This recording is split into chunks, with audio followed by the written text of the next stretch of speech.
This half hour live in the studio, Pamela Anderson. Yeah, looking fantastic. The actress who never seems far from a camera, now turning the cameras on herself. She is here to fill us in on that and much more. She brought her beautiful son, Dylan, is here too. That's right. And as they said in the Blues Brothers, we're getting All about her life. She's going to tell us about that. Oh, hello, Pamela. We're going to talk to her right after this.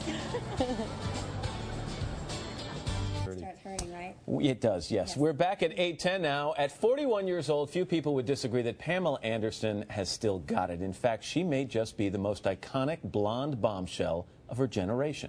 Here you go, Tim. Special delivery. Over the years, Pamela Anderson has proven she knows how to make the most of her tools. She may even rival St. Nick for the world's most famous red suit. Then she magically reinvented herself in Vegas. This is a bust. Now, in a new documentary to air on the E! channel, Pamela shows the personal side you haven't seen before. So what brings you to Washington? Cruelty towards animals. Let's just think, Pamela Anderson and Mitt Romney in the same room. Isn't that one of the signs of the apocalypse? Underdressed again. The documentary is called Pam, Girl on the Loose. Pamela Anderson, welcome back. It's nice to see Nice you. to see you. No apocalypse. Hasn't happened. No, That must not have been yet. weird to have the president crack a joke about Just you. to say my name is pretty flattering, I think. Yeah, it was pretty fun. the advanced promotion for this show, and they call it like an observational documentary / reality Somebody show. came up with that, yeah. Right. That's Is kind of that we're going to see a side of you that we haven't seen. And there is one. No. Yeah. I was gonna say, I've seen Shocking. some of the know. photos. Not I thought a lot we of saw all mystery sides. Here. No, not a lot of mystery here. What do but, we see?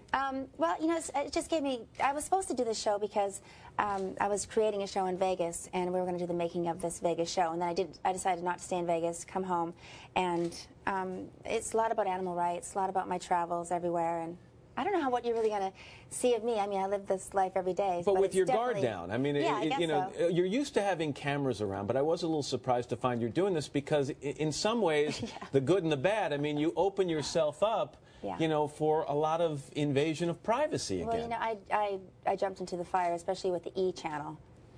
I'm crazy, right? But I think I was offered to do reality shows since the invention of reality shows, and I always said no, I'd never do it. And then I thought, you know, this is a real unique opportunity to be able to use modern television. This is what people like. This is what's popular now. This is kind of the day and age of television, and to use it to my advantage with animal rights and you know, get to draw attention to things I think are important. But as someone who's seen the downside of the paparazzi, are you afraid at all that you're feeding the beast in some You know, ways? keep your enemies closer. Yeah, that's right. Friends close Right? and your enemies closer. Yes. That's not a bad tactic. One of the things you said to the producers, and you're also one of the Get so bitter producers, about but everything. no But kids. thank You know, God you've for got two children. kids, 12 and Children say 10, my Brandon and Dylan, and you said, I'll talk about them, we'll know they're alive, but they will never be seen. No. They were okay with that?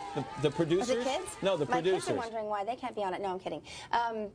They were absolutely okay with that because I said the only way I would do this if you weren't going to, it couldn't be too much of an invasion. Obviously, my children were not allowed to be shown. You just see their feet kind of running by when they make the lemonade stand for the California Wildlife Center. They're kind of, you see them, you know that they're around, but you never see their faces and you never really get to focus in on them. And they're not, very rarely, but it's mostly about me traveling and working. Because you've said to me on a number of occasions that you are attempting to raise your kids in as normal a fashion as humanly possible, given the circumstances. Exactly. Yes. How do you think you're achieving? How do you doing it? What's your report card? My kids are great. They're doing really well in school. They're great athletes.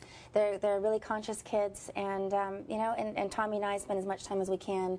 And I don't have a nanny. You know, things like that. So you know, Dylan's with me. He's here. My other son's at camp, and Dylan's here with me in New York. You know, when you do a show like this, everything you say will be micro-analyzed because you're such a darling of the tabloid press, and you just mentioned Tommy. And you say in the show at one point that you're considering moving back in with Tommy Lee, I think during the time your house is being built. My house is being built, so, yeah. I have a so lot the of rumor construction mill going on. starts going and said they're back together again for the, what would that be, the 47th time? Yeah, exactly. Something like that? I don't think we've ever been apart. So what's happening there? I don't think we've ever been apart. You know, we love each other. He's fantastic. He's my favorite person, and you know, he's the father of my kids. So that's what's important. We got to stay together. Well, you know, there's a lot of water under the bridge. We're good friends, but you know, we haven't. Yeah.